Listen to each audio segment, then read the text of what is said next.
नमस्कार,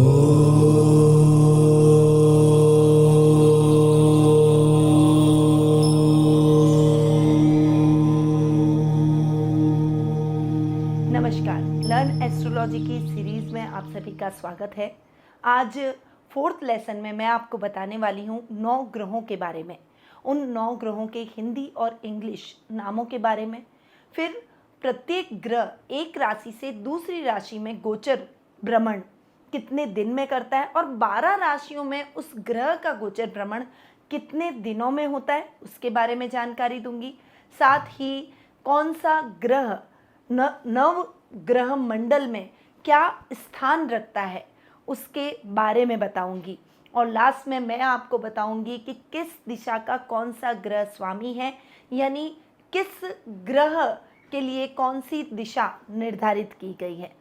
तो सबसे पहले जान लेते हैं 9 ग्रहों के इंग्लिश और हिंदी नामों के बारे में। सबसे पहला ग्रह सूर्य, जिसे इंग्लिश में सन कहते हैं। वहीं दूसरा ग्रह चंद्र, जिसे इंग्लिश में मून कहा जाता है। तीसरा ग्रह मंगल, जिसे इंग्लिश में मार्स कहते हैं।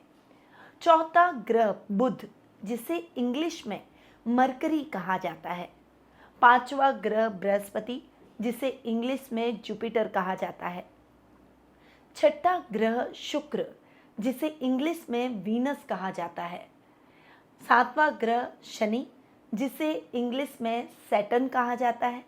और 2 हैं छाया ग्रह, वो है राहु और केतु, जिन्हें इंग्लिश में भी राहु और केतु के ही नाम से जाना जाता है। तो ये हैं 9 ग्रह जो कि एस्ट्रोलॉजी में बहुत अधिक महत्व के होते हैं और 12 राशियों के ये 9 ग्रह ही स्वामी होते हैं।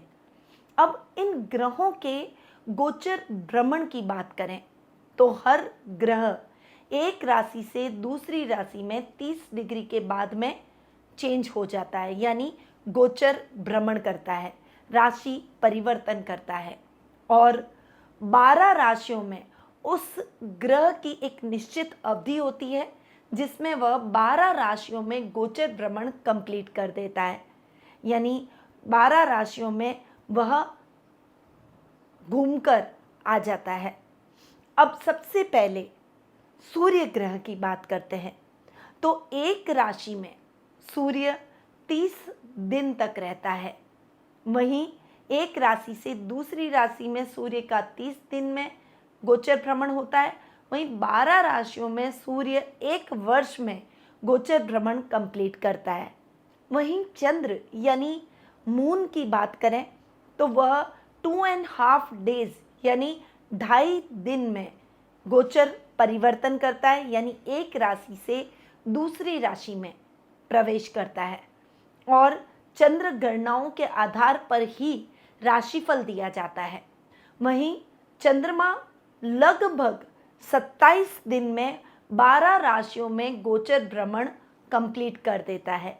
वहीं तीसरे ग्रह मार्स की बात करें यानी मंगल, जो कि लगभग 1.5 महीने यानी 1.5 मंथ में एक राशि से दूसरे राशि में गोचर भ्रमण करता है। वहीं 18 महीनों में वह 12 राशियों में गोचर भ्रमण कंप्लीट कर देता है।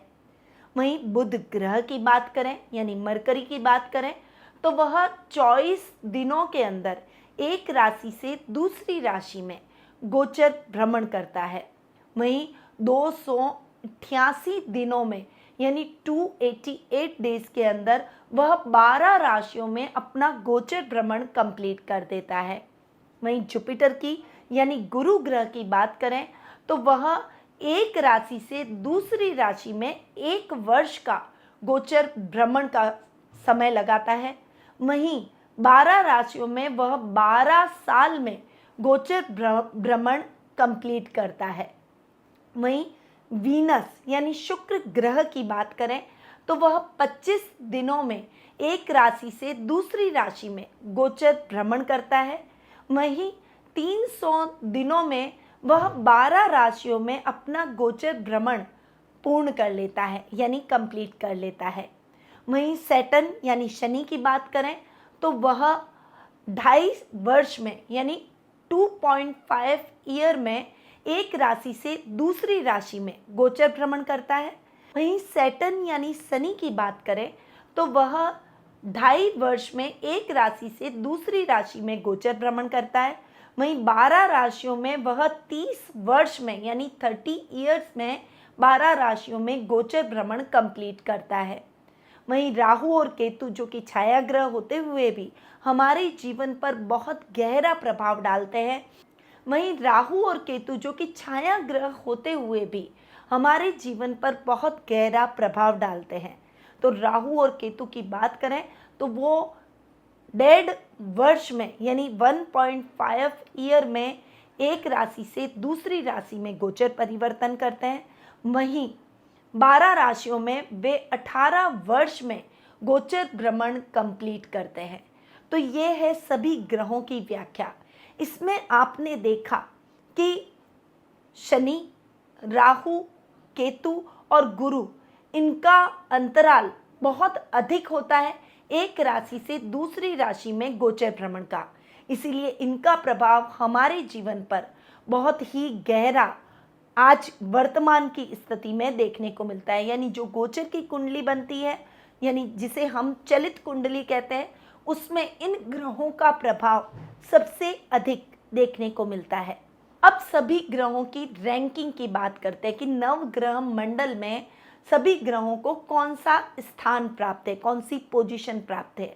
तो सबसे पहले सन यानी सूर्य की बात करें तो उसे राजा का यानी किंग का स्थान प्राप्त है। वहीं मून यानी चंद्र को क्वीन का स्थान प्राप्त है। वहीं मार्स यानी मंगल को सेनापति यानी कमांडर का स्थान प्राप्त है। वहीं जुपिटर यानी गुरु को मिनिस्टर यानी मंत्री का स्थान प्राप्त है। वहीं वीनस यानी शुक्र को भी मंत्री का पद प्राप्त है। वहीं शनि की अगर बात करें तो उन्हें सर्वेंट यानी सेवक के रूप में जाना जाता है। राहु और केतु को नवग्रह मंडल में, चूंकि छाया ग्रह है इसीलिए कोई भी स्थान प्राप्त नहीं है, उसे उपसेवक के रूप में यानी लो सर्वेंट के रूप में जाना जाता है। तो ये है नवग्रहों के स्थान।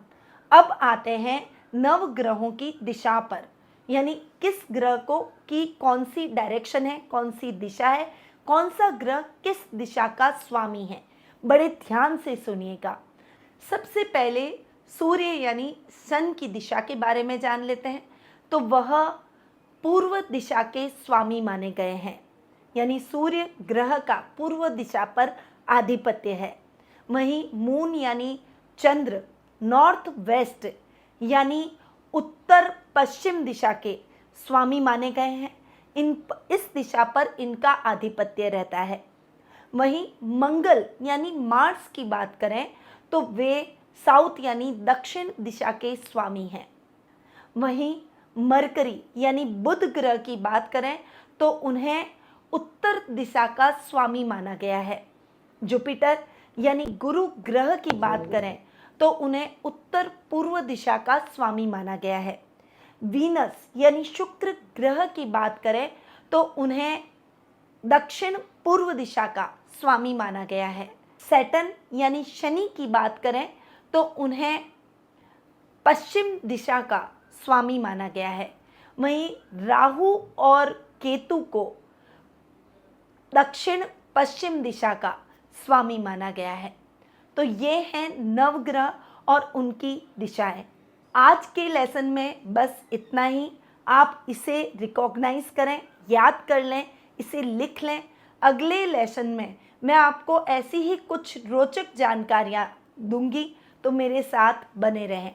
जय श्री राधे कृष्ण।